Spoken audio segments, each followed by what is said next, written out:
Maple Grove Cemetery in Kew Gardens, New York, established in 1875. It is on the National Registry of Historical Places to Visit, and I just want to say that this is much more than a cemetery. So let's go inside the center and find out about this precious land. Maple Grove is an interesting phenomenon because it's right outside New York City in Queens. And the people who were establishing New York City needed a place to be buried at some point. And as the population of New York City grew, more and more there needed to be spaces for burials. And farmland was purchased to establish our cemetery. And our cemetery actually has several different layers to it. We have an old memorial section, which is our historical area, which was settled first. It has large headstones. And then as times changed and the expense of maintaining a cemetery changed over the years, we had to modify the way we utilized our property. And so we can see a transition of the size of stones and the way they were actually arranged. And then a more modern format in our memorial park has, as it says, it's like a park. It just has flat markers for our permanent residents. It's also interesting that this building that we're in, the center, has been established where we have an indoor columbarium where there are niches for cremated remains of our permanent residents as well. But Maple Grove is a very special place because we like to introduce and invite the community into our space. And we have provided this lovely building, the center, where we have art shows, we have concerts, we have a variety of community events that proclaim our history and the history of some of the amazing folks that are actually buried here. And that is what is so special about Maple Grove Cemetery is this center. And today we are here because we have some artwork by Randy Farber, and that really does make it special. And also I read Victorian teas. I want to know, could you tell me, that sounds very interesting. Tell me about your Victorian teas. Well, clearly we were started in the Victorian era and we have a great tradition. We have a wonderful bit of architecture which is on the National Register and our Victorian administration building. And to celebrate that, our Friends of Maple Grove, which is a wonderful, wonderful volunteer organization, puts on teas, mystery theaters that celebrate the Victorian era and all the sort of the mystery and magic and costumery of that time. And you know, lastly, if you're in Manhattan, it really was quite simple to get here by train. We took the F. We're coming from the Upper East Side, one stop, but then we took the F to Briarwood, and it's right there.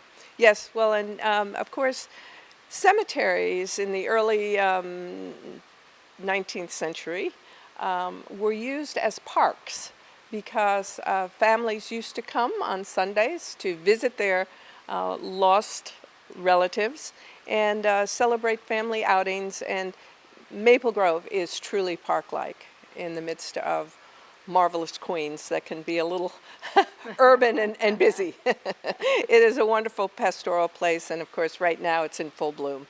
So it's a treat to come here. We're here at Maple Grove Cemetery, and with us is Randy Farber, and this is her watercolors, her artwork. Randy, so nice. Thank you. Thank you. And tell me first off a little bit about this project. Well, I've been painting and consider myself a painter ever since I've been about 5 years old. And I was fortunate here in Queens to study privately with a professional artist starting in 3rd grade. And then I continued studying at the Museum of Modern Art. They had classes for young teenagers. And I continued then in high school on Saturdays studying at the Art Students League, where I've been on and off for more than 50 years. And I originally did portraits only, and for the past 10 summers I've been studying with Frank O'Kane doing watercolors.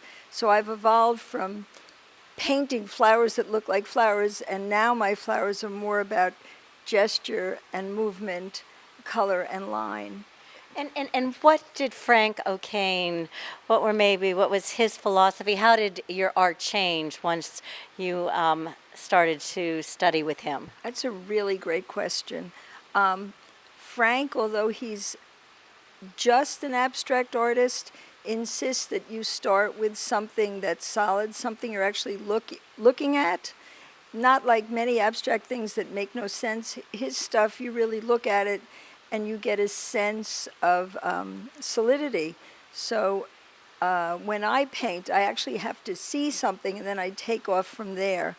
So something might not be recognizable as a daffodil, but the daffodil will inform me about how I want to paint it.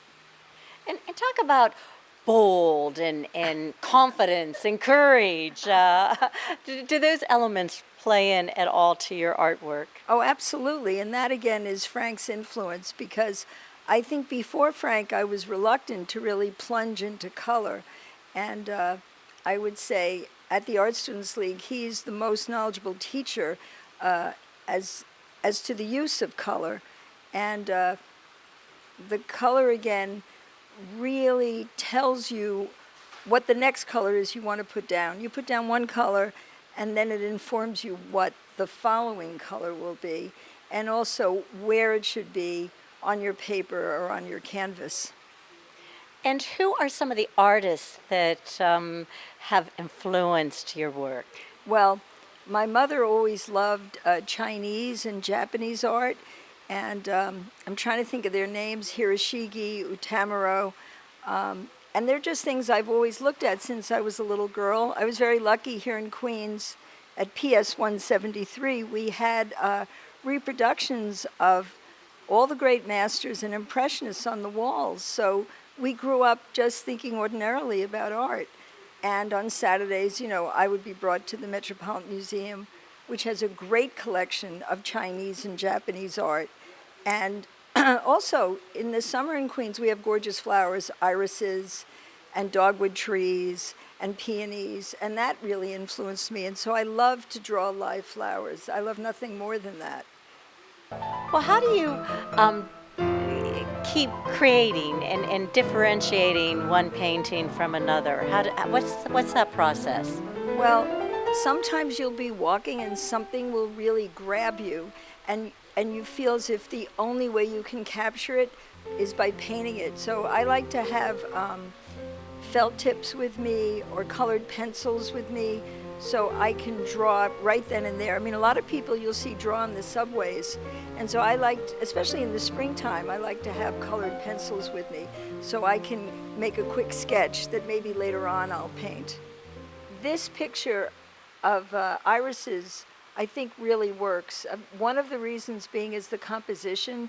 If you look at the fronds, how they radiate on the paper, there are different distances between each of the fronds, and that kind of lack of symmetry is very important in keeping a viewer's eye. If they're all the same, it becomes monotonous and boring.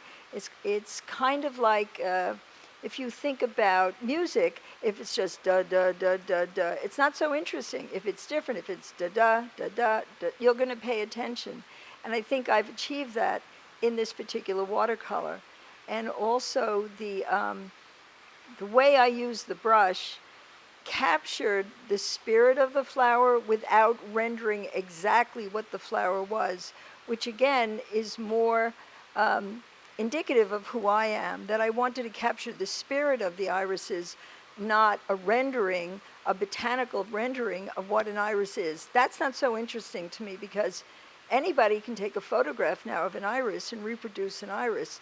What's more important is how the individual artist expresses what they're seeing. And I think that's what captures and makes unique each watercolor. So these pictures represent my evolution from painting flowers that are representative as flowers to something that's more the idea of flowers, and also exploring different techniques. The picture at the bottom, Cascade, the bottom left, my teacher liked to call it like little jewels because I was kind of dot, dot, dot, dot, dot, dot, dot. And then in the middle shelf, there are two pictures, marigolds and high, and that's really all about dropping in color and seeing what it does. I mean, literally dropping in color. And there was a very young Japanese woman visiting from Japan, and I was learning techniques from her. I mean, she was all of 18 years old and knew a tremendous amount, and I kind of stole ways of painting from her and was experimenting. The top left picture of an iris, that one I find particularly successful because again, the way the flower divides up the paper, I see as particularly pleasing, and there's movement in it, and the colors are balanced. It still is representative of an iris. You look at it, you know it's an iris. It's purple, and it looks kind of like an iris, so it's kind of midway between my painting flowers that look like flowers and now flowers that are more about gesture and idea and color, which is a much more abstract way of painting and more representative of who I am right now. And tell me, who are some of the teachers or instructors who were influential on your creations? Well, I began at the Art Students League with an abstract teacher named Andrew Lukach, and he was very helpful in teaching that if you look at an apple, it's a form, it's a shape, it's a color, it's a movement. The last thing it is an apple. Because you'll see people who will do a painting of an apple and there's a kind of dead quality, and that's missing those exciting qualities that Andrew Lukach attempted to teach us. And that's how I feel about my flower paintings. Is there an energy Yeah. to your paintings, an energy, a life within? Absolutely. That's a very good term to use because you really want to get the essence of the flower you're painting. I mean, if you're painting tulips, it isn't just a tulip that you see, but it's, you know, the movement of that tulip and the color of that tulip and obviously the shape and the form, but it's really how that tulip exists in space that you want to recreate. This was my first experiment using a brush called a rigger. My teacher, Terence Coyle, gave it to me as a Christmas gift. And a rigger is a very small, thin brush. Actually, the wooden part is very long, and I think it's pretty hard not to turn out a good picture with a rigger. It's a very, very good feeling when you use a rigger. And these were I was representing flowers, and it really, the rigger helps you dance all over the paper. You know, I mean, I'm not dancing without intent, but it gives you a very, very light touch, and I think you really get a very strong feeling of whimsy and lightness and joy when you use a rigger. I was really pleased to get that as a gift. It was a very, very wonderful and thoughtful gift from my teacher, Terence Coyle, who is age 92 now, and he's really one of America's last living premier American Impressionist painters.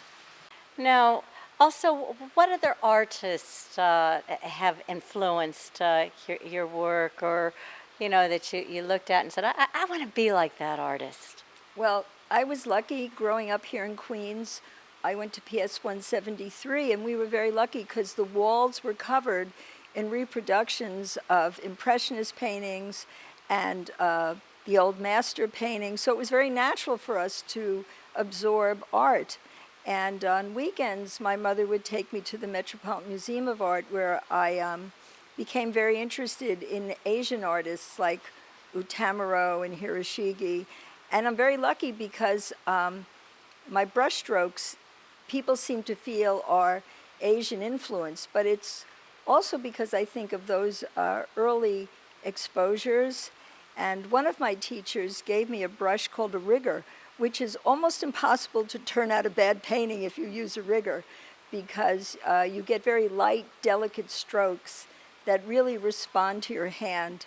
And I have some paintings over there that are all done with a rigger, and you can see it. They have a lot of energy. And when you're doing watercolor, it's not something that you can sort of stop, right? I mean, you need to finish it all on maybe one take, or I'm not quite sure. How does that work with, sometimes some paintings you can, I don't know, keep adding on, but I don't know, is that the case with watercolor? That's a very good observation. You must be a painter. Well, no, not really.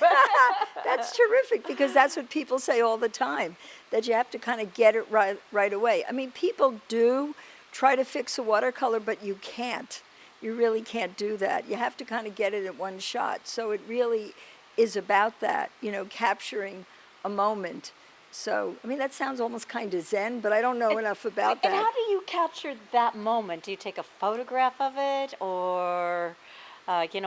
you do see artists outside. Do you have a pen and paper or sketches? I don't know. Well, I like to have a pad with me and felt tip markers or colored pencils. So if I see something, like yesterday I was in the village and there were rows of gorgeous flowers lit by sunlight. So if you make a quick sketch, then later you might be able to do a painting of it.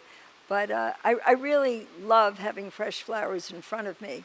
But I don't try to render what I'm seeing exactly as I see it. It's more about how I'm inspired by it, the movement. And you'll see in some of these pictures that it really is about the movement and the brushwork and not the flower that I saw.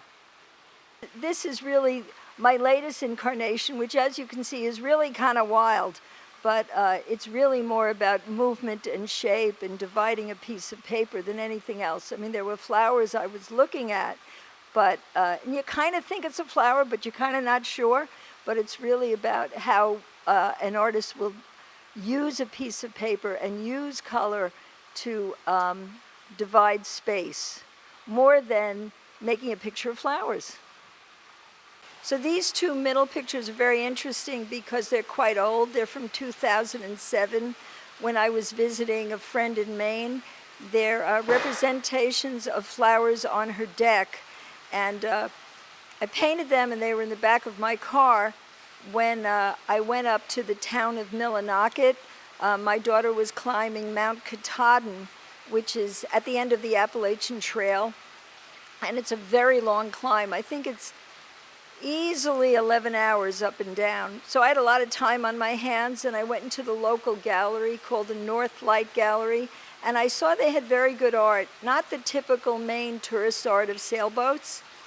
And the woman asked me, Marcia Donahue, who owns it, if I was a painter. I said yes, and she said, well, would you show me some of your art? So I brought it in, and she said, well, we have to represent you in the gallery, which was very nice, because it was the first gallery that I did have my art as a part of.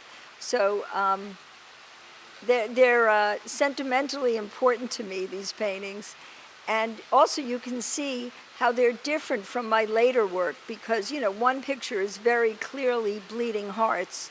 But, I've learned a lot since then, but, I like to look at them because they inform me from where I've come from, and that I need to keep going. These two pictures really represent abstract ideas about landscapes and flowers. And the painting on the top, the three paintings on the top, were done in Mount Desert Island, Maine, in Bass Harbor, Maine. And this island has been the inspiration for many important painters, including Thomas Cole and Frederick Edwin Church, Hudson River painters. And it's because the light there is so extraordinary. I don't know if it's because there's little industrial pollution or because it's so far north, but it's just absolutely gorgeous. The picture most on the left in the upper painting, my teacher Frank saw, And he said, "That's it, you're done, you've learned everything." I still don't know what he means by that. I have no idea, and I've tried to capture it ever since. But, sometimes you do, and sometimes you don't, and sometimes you're lucky. And so, I keep trying to do that, but sometimes I think that gets in the way of actually achieving it. But I know that the one on the top right, that was done from the window. That was a view down to the marsh, looking through trees. And the one on the bottom I did just this past autumn, and it's kind of like a ladder of petals, a kind of stairway to the stars of leaves.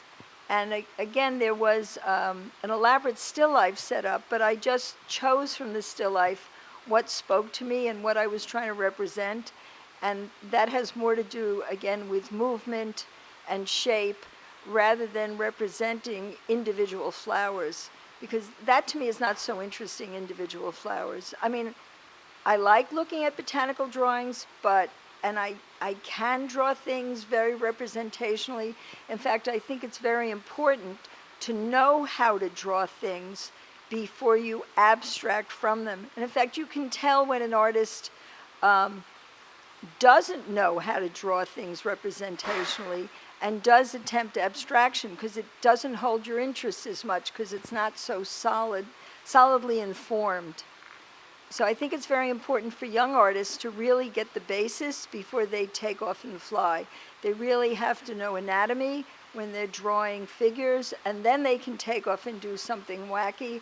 And I think it's the same thing with landscapes and with still lifes, that you know what it should look like, but then you can take from there and do what is essentially you. And that's what makes it interesting. If you can represent what's really you, then you've made something that's much more important.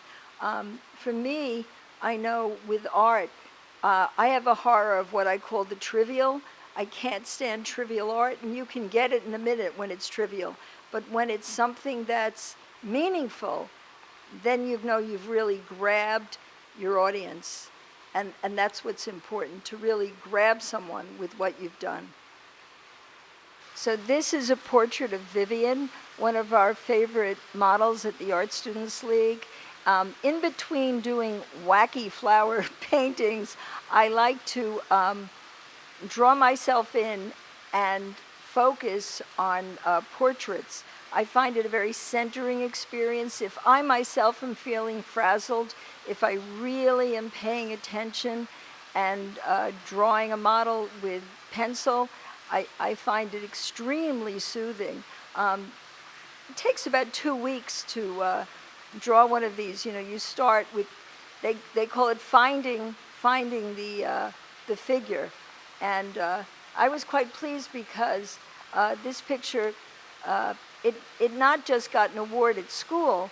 Vivian liked it. She brought her friends over to see it. So I thought that was quite wonderful. And I think it captures her intensity. And again, the goal is to kind of, capture her movement, but also not just make an exact representation of Vivian, although it's a pretty good likeness of who she is. Because if you want an exact representation of Vivian, you take a photograph. But that's different from what an artist expresses. And it is really who she is.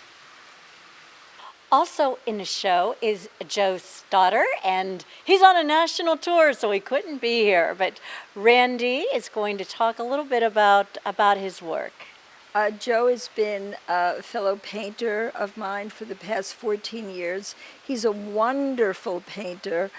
He started as an adult, which is very different from me. And he also, I've heard a teacher say he's a natural painter, but he studies a great deal. He's a very intellectual painter. And we have represented here his oldest painting, a landscape, which people are always trying to buy, but he will not let go. And we also have his most recent paintings that are purely abstract and purely studies in color. He has a wonderful innate gift of vibrancy and vitality in his work. which you can see in the painting of stripes. Additionally, he has paintings of landscapes, some of which were inspired by his country house, but have a very, very magical quality.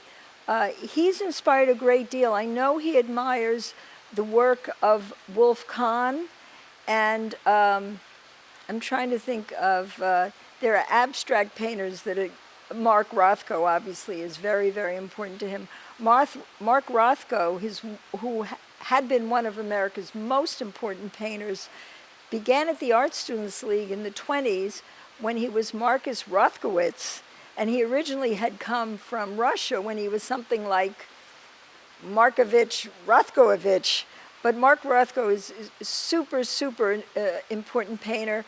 The other influence of Joe's work is a more recent abstract painter named Hans Hofmann, who his work has informed painters about how to utilize the canvas. And I know for Joe, it isn't just about representing mountains or trees, but about, again, how a canvas is divided, how colors will tell you, they will draw your eye. I mean, you can see that in his watercolors, in his paintings. That He's oil, right? Yeah, and his you're oil. the watercolor. That's right. And he came up... Because this is called oil and water mixed. Mixed. They don't mix though, do they? No. Correct. That he came up with that title. Perfect. So you were saying? No, his work is really about studying and creating and pushing the boundaries, and he helped me because he said, don't worry if you make a mistake, just keep going. You know, I think people get stuck and they think everything should be a masterpiece. You know, and sometimes in class, people use class as if it's church, and it's like, no. We should be having fun here, and we're exploring, and we're changing, and we can goof all we want, because all it is a piece of paper or a piece of canvas, and you can get more paint and just do another one. And that's really the spirit in which we both mix and both paint. And I'm excited to see what he'll do next and what I'll do next, because you never know.